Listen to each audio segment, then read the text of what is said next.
நம்ம சேனல்லேருந்து தொடர்ந்து அப்புறம் நீங்கள் வீடியோக்குள்ளே பார்க்க நினச்சிங்கன்னா இதுவரை நம்ம சேனலை சப்ஸ்கிரைப் பண்ணுங்க. சப்ஸ்கிரைப் பண்ணிங்க. கீழே பெல் சிம்பிள் இருக்கும், அதையும் கிளிக் பண்ணிங்க. வாங்க வீடியோக்குள்ளே போகலாம். அறிந்து உணர முடியாத அதிசயம் துயரம் என பல பக்கங்களோடு தன்னோடு சுமந்துள்ளது கோயம்பேடு பேருந்து நிலையம். இரவு நேரங்களில் பேருந்து நிலையத்தின் காத்திருப்போர் பகுதி முழுவதும் அவ்வளோ பேர் தங்கள் உறக்கத்திற்காக இடம் பிடித்திருக்கிறார்கள். உடலும் மனமும் மட்டுமே சுத்தமாக படுத்திருக்கிறார்கள். பல குடும்பங்களுக்கு அதுதான் வீடு. குழந்தைகள் முதல் முதியோர் வரை கோயம்பேடு பேருந்து நிலையத்திற்குள் இருக்கும் உலகம் சொல்லும் கதைகள் மனதை உருக வைப்பவை. வீட்டை காலி செய்து மொத்த பொருட்களையும் சாக்கு மூட்டையில் கொண்டு வந்திருந்த ஒருவர் தலைக்கு பக்கத்தில் வைத்து படுத்திருக்கிறார். மூட்டையை சந்தேகத்துடன் தட்டி பார்த்த காவலரிடம் குக்கர் என்கிறார். இன்னொருவர் துணியை தலையணையாக்கி தூங்க முயற்சி செய்கிறார். தலைமாட்டில் சாமி படத்துடன் ஒருவர், குழந்தைக்கு பால் கொடுக்கும் பெண் ஒருவர், காலுக்கு மருந்து போட்டவாறு ஒரு முதியவர். காவலர்கள் இங்கும் அங்குமாக வலம் வருகிறார்கள். வாக்கி டாக்கி வலைவரிசையில் மாறிக்கொண்டே இருக்கிறது. ஒரு குழந்தை விளையாடி கொண்டு களைத்து போட்ட பொம்மைகளாக இருக்கிறது அந்த இடம். கோயம்பேட்டில் உள்ள ஆதரவற்ற மனிதர்களின் வயிற்றை விட கொசுக்களின் வயிறுகள் நிரம்பி இருக்கிறது. இரவு நேர பாதுகாப்பில் பெண் காவலர்கள் 4-5 பேர் எப்போதுமே இருப்பார்கள். அங்கிருக்கும் பெண்கள் குழந்தைகளை அழைத்து விசாரிப்பார்கள். பசியோடு உள்ள ஒருவருக்கும் சாப்பாடு வாங்கி கொடுக்கும் பெண் காவலர்களை பார்க்கலாம்.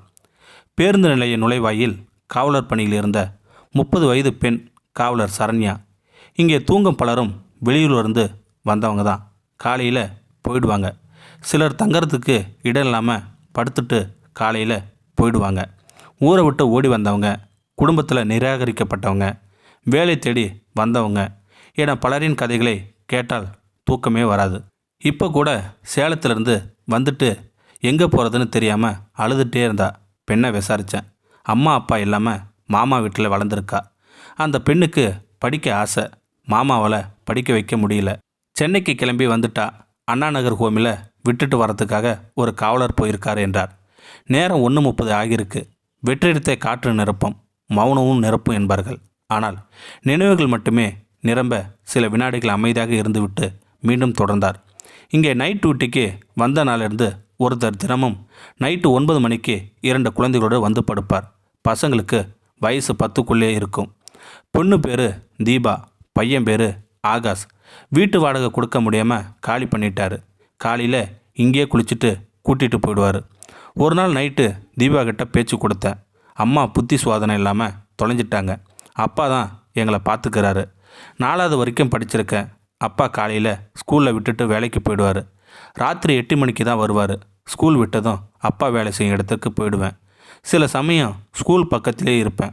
அப்புறம் ஸ்கூல் போகிறதையே நிப்பாட்டிட்டேன்னு சொல்லிச்சு. அந்த 2 பேருக்கும் அடிக்கடி சாப்பாடு டீ வாங்கி கொடுப்பேன். அந்த குடும்பத்தை எழுப்பாதீங்க, அவங்க தூங்கட்டும். கான்ஸ்டபிள் சரண்யாவின் நைட் டியூட்டி கனிவு. பொதுவாக இங்கே தூங்குறவங்கள 4 மணிக்கே எழுப்பி விட்டுடுவோம். அவங்கள மட்டும் 6 மணி வரை தூங்க விட்டுருவேன்.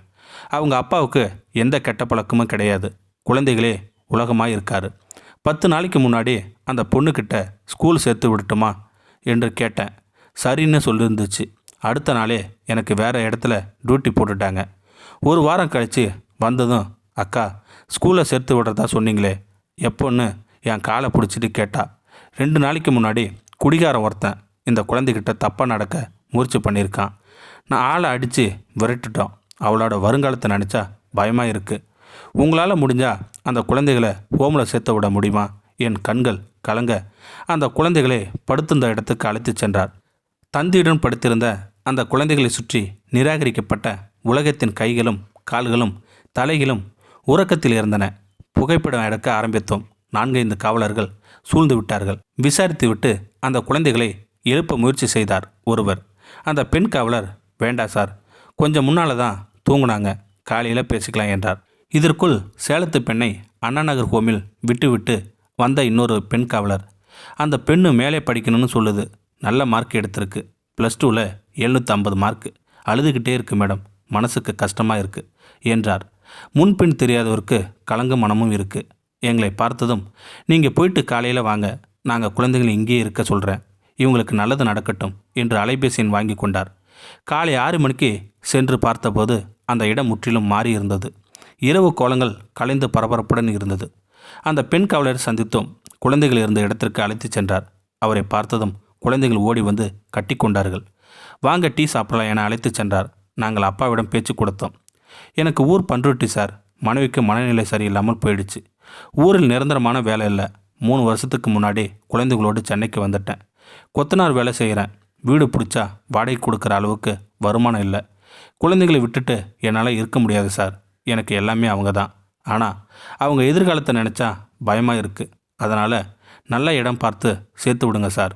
அவங்க நல்லா இருக்கணும். எங்கே போனாலும் ஆதார் கார்டு, ரேஷன் கார்டு கேட்குறாங்க. என்கிட்ட எதுவுமே இல்லை என்று கலங்குகிறார் அவர். டீ வாங்கி கொண்டு வந்த குழந்தைகளை முகங்களில் அவ்வளவு சிரிப்பு.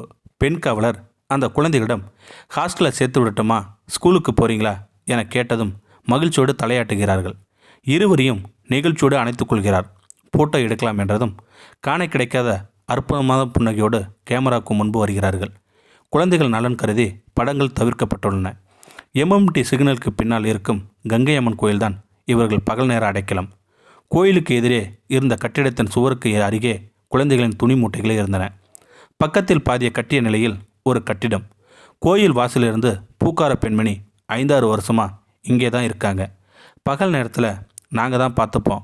பிள்ளைங்களோடு அப்பா இந்த கட்டடத்தை தான் கொத்தனாராக வேலை பார்க்குறாரு. உங்களால் அந்த குழந்தைக்கு நல்லது நடந்தால் புண்ணியமாக போகும் என்றார் சந்தோஷத்துடன். குழந்தைகளின் அப்பா ஒரு அட்டை பெட்டியை எடுத்து வந்தார். என்னவென்று பார்த்தால் 2 கோழிகள். அந்த குழந்தைகள் அன்புடன் வளர்க்கும் 2 ஜீவன்கள். எக்மோர் டான்ஃபாஸ்கோ ஹோமில் பேசிட்டோம். 2 நாளில் பள்ளிக்கூடமும் போயிடலாம். படித்து என்ன ஆக போகிறீங்க என்ற கேட்டதும் அந்த போலீஸ் அக்கா மாதிரி நாங்களும் போலீஸாகி எல்லோருக்கும் ஹெல்ப் பண்ணுவோம் என்கிறார்கள் இருவரும். உலகின் அதிசிறந்த மந்திர வார்த்தை லைஃப் இஸ் பியூட்டிஃபுல்.